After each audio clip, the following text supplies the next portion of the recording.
পহেলা ফেব্রুয়ারি ২০২০ ঢাকা দক্ষিণ ও উত্তর city corporation নির্বাচন।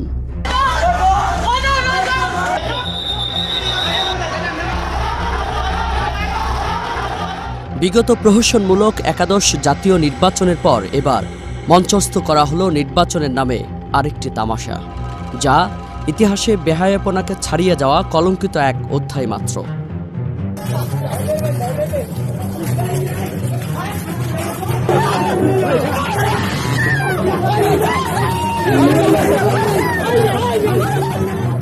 আগের রাতের কেন্দ্রে কেন্দ্রে সিসিটিভি লাইন কেটে দেয়া, পাড়া মহল্লায় হুমকি ধামকি আর মহড়ার পর ভোটটা শুরু হয় কেন্দ্র দখল, হামলা আর ধানের শীষের এজেন্টদের কেন্দ্রে প্রবেশ করতে না দেওয়ার মধ্য দিয়ে। আমি তো ভোট কেন্দ্র গেছি সকালবেলা, আমরা 4-5 জন গেছি, আমাদেরকে সব টানি বাই করে দিয়েছে, ধরে আমাদের মারধর করছে, ইট মারছে, করছে, অনেক কিছু করছে আমাদেরকে। আমার নাম বাহার, আমি ধানের শীষের এজেন্ট।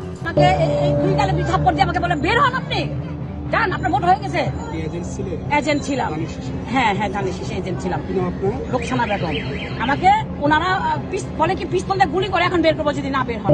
আমি কাউন্সিলর প্রার্থী, আমি সমস্ত এজেন্টরা ঢুকতেছিলাম এই গেটের ভিতর থেকে প্রশাসনের সামনে, আমাদের লোকজনকে মেরে সব বাগাইছে। আপনার নিজের সচক্ষে দেখছেন, যারা ছিলেন সামনে ক্যামেরা নিয়ে তার সবাই দেখলেন। প্রশাসনও পারতেছে না, আমরা কোথায় যাবো বলেন, কি করবো?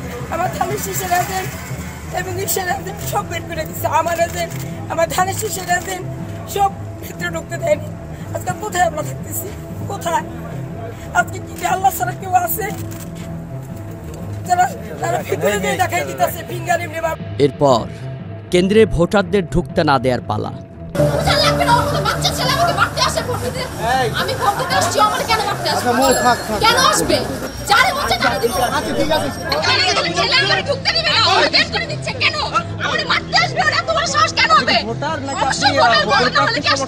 আমি ঢুকতে গেছি, ঢুকতে দেয় না, আমি ভোট দিতে আসছি, আমাকে ভোট দিতে দেবে না কেন? আমাদেরকে ভোট দিতে দিতেছে, নিজে নিজে টিপা দিতেছে, আর দিয়া দিয়া নুকা নুকা যেতেছে। সকালে ভোট দিতে আসছিলেন, এখন আসছেন কি?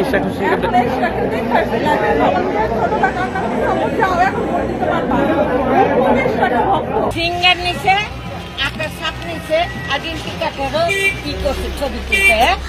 আচ্ছা, তো আমি ওখানে গিয়ে মার্কার দিয়ে থাকবো না? এই মার্কার লগে লগে বাটাম যেটা আছে, আমি কি এত মূর্খ, আমি বুঝি না কিছু। ওই বাটাম টিভি দিব, এই মার্কায় আমার বুকটা থাকবো।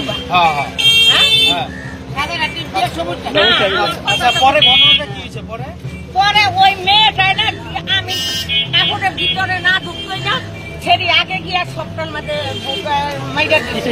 বিষয়টা হচ্ছে আপনি যখন ফিঙ্গারপ্রিন্ট নিয়ে আপনি কনফার্ম করছেন আপনি ভিতরে যাবেন ভোট দিতে, তখন ওই আরেক মেয়ে যায় ওইখানে আপনার ভোটগুলি আগে দিয়ে দিচ্ছে। বনশ্রী যে আইডিয়াল স্কুল অ্যান্ড কলেজ, সেই কেন্দ্রে আমরা যখন এসেছি তখন আমরা এসে দেখেছি যে দরজা বন্ধ করে কিছু কাজ করা হচ্ছে, মানে ব্যালট পেপারের যে ব্যালট মেশিন রয়েছে সেই মেশিনে। এসব অতিক্রম করে যারা ভোট কক্ষ পর্যন্ত পৌঁছেছিলেন, সেখানে তাদের নিয়ে শুরু হয় নাটকের দ্বিতীয় পর্ব। শিশুরক্ষা স্কুল, আমি যখন গল্লির মুখে গেলাম, আমি বলছি ইভিএম মেশিন নষ্ট, আপনি ভোট মেশিন ঠিক হলে আমরা দিয়ে দিব, আপনি চলে যান, আপনাকে ভোট দিতে দিব না। আপনি কোন জায়গায়? আমি বলছি আমি বসুবাজার, কারণ আপনাকে ভোট দিতে দিব না। তখন আমি অন্য গল্লিতে, এরা আওয়ামী লীগের লোকজন, ভোট দিয়ে যারা গুটি মার্কার লোকজন আমাদের ভোট দিতে দেয় না। আমরা বলছে যে মেশিন নষ্ট, আপনারা জানগা চলে যান, ভিতরে আমি যাবো। ভোট দিতে গেছি জোর জবরদস্তি, আমার ভোট আমি দেবো, আমার ভোট মেশিন বন্ধ, পরে মেশিন নষ্ট হয়ে গেছে। আমাদের দিয়ে দিতে দেয় গুড়ি মার্কা নাম কি ওনার নাম বলতে পারি না, মানে ধাক্কাই খেতে হয়। ভোটারদের অন্য প্রতীক না, নৌকা প্রতীকের ভোটগুলা ওনারা নিজের হাতে দিচ্ছে, নিজের হাতে টিপ দিয়ে দিচ্ছে, যা বিভিন্ন গণমাধ্যমে ব্যাপকভাবে তুলে ধরা হয়।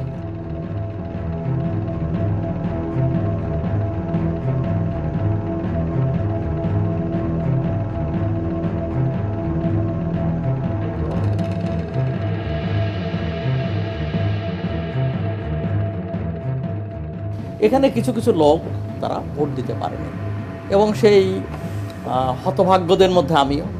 কেননা সেখানে যখন ফিঙ্গারপ্রিন্ট এখানে ডিফেক্ট হলো, ফিঙ্গারপ্রিন্টে যখন আপনি আপনার ছবিটা অর্থাৎ আইডি কার্ডটা ভেসে ওঠে, তখন ইভিএমের মানে যেখানে ইভিএমে ভোট দিয়ে প্রয়োগের জায়গাটা, সেখানে দেখা যায় যে কেউ না কেউ বসে কিংবা জবরদস্তিমূলকভাবে অন্যের ভোট দিয়ে দিচ্ছে, এমন ঘটনাও ঘটেছে। এসব দেখে এবং শুনে ভোটাররা কেন্দ্রে আসার আগ্রহই হারিয়ে ফেলে। ভোট কেন্দ্রগুলো যেন পরিণত হয় ভোটারবিহীন এক বিরান ভূমিতে।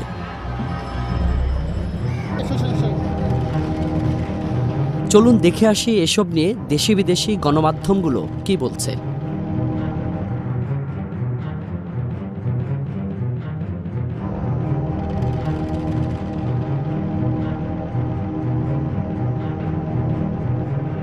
এরপর ফাঁকা ভোট কেন্দ্রগুলোতে তৈরি করা হয় ডামি লাইন, যা ঢাকা ও ঢাকার বাইরে থেকে আনা আওয়ামী লীগ নেতাকর্মী দিয়ে সাজানো। ভোটারের যে উপস্থিতি সেটি ভেতরের চিত্র আর বাইরের চিত্র সম্পূর্ণ রকমের আলাদা। আমরা যদি আবার বাম পাশের দিকে একটু তাকাই, আমরা দেখতে পাবো যে এখানে লম্বা সারি, নারীদের সারি, যেখানে আপনি যদি হিসেব করেন তাহলে 2 থেকে 400-500 ভোটারের লাইন আমরা এখানে দেখতে পাচ্ছি। কিন্তু তারা আসলে কেন অনেক সময় ধরে এখানে তারা দাঁড়িয়ে আছেন? সে ঘন্টার মনে আধা ঘন্টা হবে। আধা ঘন্টা? আপনি কি ভোটার? না। ভোটার না? লাইন দাঁড়িয়েছেন কেন? কে দাঁড়াতে বলছে? ওই যে হ্যাঁ করছে। আপা, আপনি কি ভোটার? হ্যাঁ ভোটার, আমি এইমাত্র আসলাম। এইমাত্র আসলেন? এইমাত্র আসলে তো আপনার পেছনে থাকার কথা ছিল। না, আগে ঢুকে পড়ছি। আপনি ভোট দিতে আসছেন? হ্যাঁ ভোট দিতে আসছি। কার্ড আছে? কার্ড আছে, ওই আমার এক আপুর কাছে রেখে দিছি ব্যাগে। আইডি কার্ড আপনার সাথে নাই? আছে ব্যাগে, যে আপুর কাছে আছে। আপা দাঁড়ান, আপা দাঁড়ান, আপা এদিকে আসেন। আপনার ভোটার আইডি কার্ড কোথায়? বাসায় রেখেছি। রেখে আসছেন ভোট দিতে? ভোট দিতে পারবেন না? না, আমি এখনো যাচ্ছি না। আমি যাবো কিনা, কারণ আমার স্মার্ট কার্ড নেই। এই ব্যক্তিটি পটুয়াখালীর আওয়ামী লীগের দলীয় মেয়র। তিনিও তার বহন নিয়ে এসেছেন ঢাকার ভোট চুরির সওয়ার হতে, যা ধরা পড়েছে বিদেশি গণমাধ্যম। এখানে আমরা দেখতে পাচ্ছি মোটামুটি তবে প্রশ্ন হলো, ইভিএমে এই মেয়র ভোট দিলেন কিভাবে? ইভিএমে কোনো কারচুপি আছে বলে এখন পর্যন্ত কতটা সময় লাগলো ভোট দিতে? আমাদের 1 মিনিট থেকে 6 মিনিটের ভিতরে আমাদের ভোট দেওয়া। নির্বাচনের আগেই বিএনপির পক্ষ থেকে অভিযোগ করা হয়েছিল আওয়ামী লীগ ঢাকার বাইরে থেকে দলীয় নেতাকর্মীদের এনে ভোট কেন্দ্র দখলের ষড়যন্ত্র করছে। পটুয়াখালীর মেয়রের উপস্থিতি এরই প্রমাণ। এ তো গেল বাইরের চিত্র। এবার আসি ভোট কক্ষের ভিতরের কাহিনীতে। বাইরে যখন ভোটারবিহীন এক বিরান ভূমি, ঠিক ভিতরে তখন এর উল্টো চিত্র। নৌকার ব্যাচ পরা লোকে লোকারণ্য ছিল ভোট দেয়ার কক্ষগুলোতে। এমনকি কালো কাপড় দিয়ে ঘেরা পর্দার আড়ালের গোপন বুথেও ভূত হয়ে বসেছিল ভোট চোরের প্রেতাত্মারা। ভোটারদের আঙ্গুলের ছাপ মেলানোর সাথে সাথেই সহযোগিতার নামে এগিয়ে আসে সেই ভূতগুলো। আমরা কমিটির লোক আর কি, আমরা এখানে মানে সদস্য আর কি, আমরা দেখাশোনা করি আর কি। গুলো তাপস ভাইয়ের পক্ষ থেকে। এখানে দায়িত্ব দেখাশোনা করার। আমি তাপস ভাই, নৌকা। কারোরই না করার সুযোগ ছিল না। জোরপূর্বক নৌকায় ভোট নিয়েছে এবং দিয়েছেনও তারা। অ্যাজ ইউজুয়াল আমি যাই ভোট দিতে, ফিঙ্গারপ্রিন্ট দেই, এবং যখন আমি গিয়ে ভোট দেওয়ার যে আমাদের 3টা ইভিএম মেশিন থাকে এবং সেই রুমটাতে যখন আমি প্রবেশ করি, কালো কাপড় দিয়ে ঘেরা যেটা ছিল, তো সেখানে আমার সাথে স্থানীয় এলাকার কিছু ছেলেপেলে ঢুকে যায় এবং 2 জন আমার সাথে তর্ক করে, এবং তৃতীয় যে ব্যক্তি ছিল উনি আমার সামনেই আমার হয়ে ওই ওনাদের যে ইচ্ছাকৃত যে সিল বা মার্কা যেটাই বলি না কেন, সেখানে ওনারা প্রেস করে দেয় এবং ওনারা আমার ভোটটা দিয়ে দেয়। আমি কিন্তু ওই কালো কাপড় দেওয়া ঘরের মধ্যেই ছিলাম এবং আমাকে এরপর বলে তারা চলে যেতে। আমি যখন বলি যে আমি কেন চলে যাব, তখন ওরা বলে যে আমি আপনাকে হেল্প করলাম, ইভিএম মেশিনে আপনারা ভোট দিতে পারেন না। এরপর আমি বললাম আমার তো আপনার হেল্পের দরকার ছিল না, আমি পেশাগতভাবে একজন ইঞ্জিনিয়ার, আমি জানি কিভাবে কি দেওয়া লাগে, আমার ভোটটা আমাকে অ্যাটলিস্ট দিতে দেন। দেন এক পর্যায়ে বাকবিতণ্ডা হয় এবং রুম ভর্তি ওদের মানুষজন দিয়ে ভরে যায় এবং আমি আর ওখানে খুব একটা সুবিধা করতে পারিনি। ইনফ্যাক্ট ওদের সাথে আমি কথাও জড়াইনি, আমার ভোটটা অন্য কেউ দিয়ে দিচ্ছে। অলদো দেখেন সিগনেচার আমার দেওয়া এবং সবাই জানবে বুঝবে আমার দেওয়া। আসলে কি আওয়ামী লীগ বা বিএনপি জিতলো এটা নিয়ে আমার আসলে কোনো মাথা ব্যথা নাই, কিন্তু এই যে সিম্পল যে একটা আমাদের সুযোগ, আমাদের ভোটাধিকার, এটা যে আমরা দিতে পারি না, এই জিনিসটা আসলে খুবই স্যাড। আমি ভাবছিলাম যে দেশে দেশে থাকবো, দেশের জন্য কিছু একটা করবো, আমার মনে হয় না আসলে এই দেশে থেকে খুব একটা লাভ আছে। মোস্ট প্রবাবলি আমি বাংলাদেশ খুব দ্রুত ছেড়ে দিব। এবার আসি ইভিএমে। বয়স্ক এবং নতুন ভোটারদের জন্য এ যেন এক শুভঙ্করের ফাঁকি। বেশিরভাগ ভোটারের আঙুলের ছাপ মেলায় যেন ভার। একের পর এক চেষ্টা করে বিরক্ত ভোটাররা চলে যাওয়ার পর তাদের ভোট মেরে নেওয়া হয় সেখানকার কর্মকর্তাদের মাধ্যমে। টিপছি একটা তো অন হচ্ছে না, বাইরে আসলাম অফিসারকে বললাম যে অনই হচ্ছে না। আমি বললাম বলেন কি হলো, ভোট দিতে পারলাম না। অনেক কেন্দ্রের ইভিএমে ধানের শীষের প্রতীকই রাখা হয়নি। এ নিয়ে বিএনপির মেয়র প্রার্থী ইশরাক হোসেন গণমাধ্যমে একাধিকবার তুলে ধরেছেন তার অভিযোগ। চারদিকে যখন কেন্দ্র দখল, কেন্দ্রে ভোটারদের প্রবেশে বাধা, জোর করে ভোট নেয়ার খবর আসতে থাকে, তখনই সাথে সাথেই বেরিয়ে পড়েন দক্ষিণের মেয়র প্রার্থী ইঞ্জিনিয়ার ইশরাক হোসেন। কেন্দ্রগুলোতে যাওয়ার সাথে সাথেই নির্যাতিত এজেন্ট এবং ভোটাররা দৌড়ে আসেন তাদের অভিযোগ জানাতে।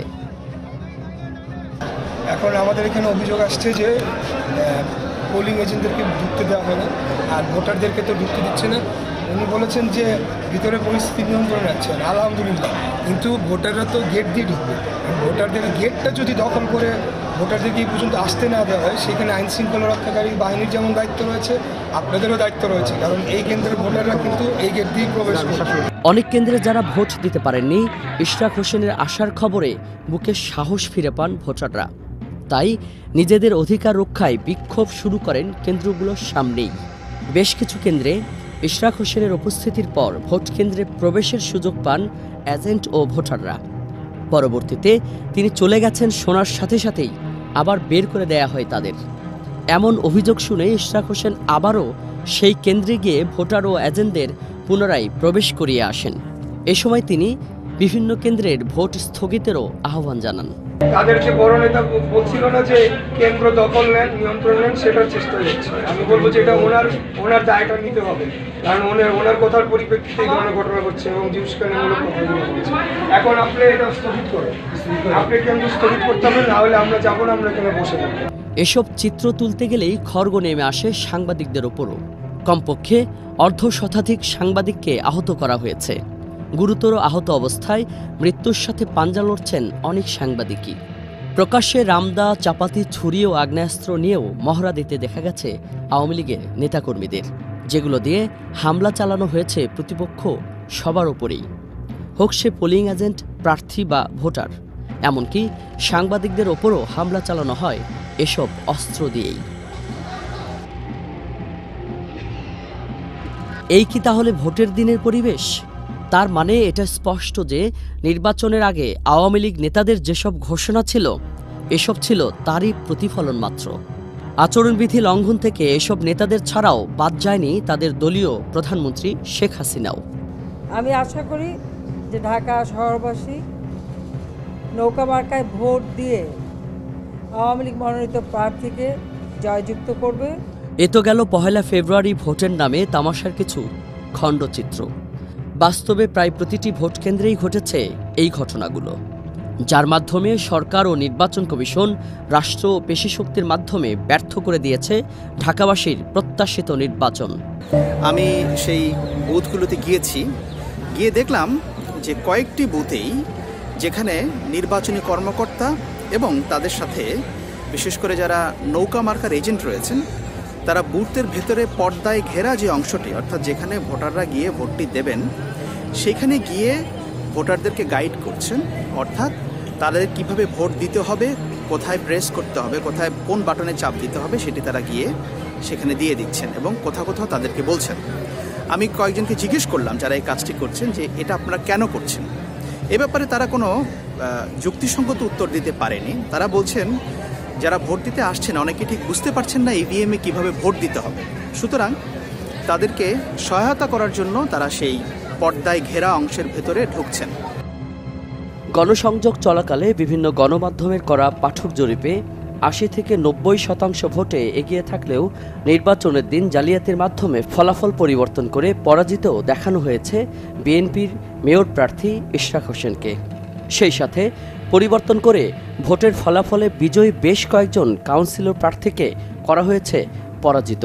এই প্রহসনের মাধ্যমে বিগত দিনগুলোর মতো এবারও প্রমাণিত হয়েছে বর্তমান সরকার ও তাদের অন্ধ অনুগত নির্বাচন কমিশনের মাধ্যমে বাংলাদেশে আরেকটি জাতীয় বা স্থানীয় সরকার নির্বাচন অবাধ, নিরপেক্ষ, শান্তিপূর্ণভাবে ভোটারদের উপস্থিতিতে সম্ভব নয়।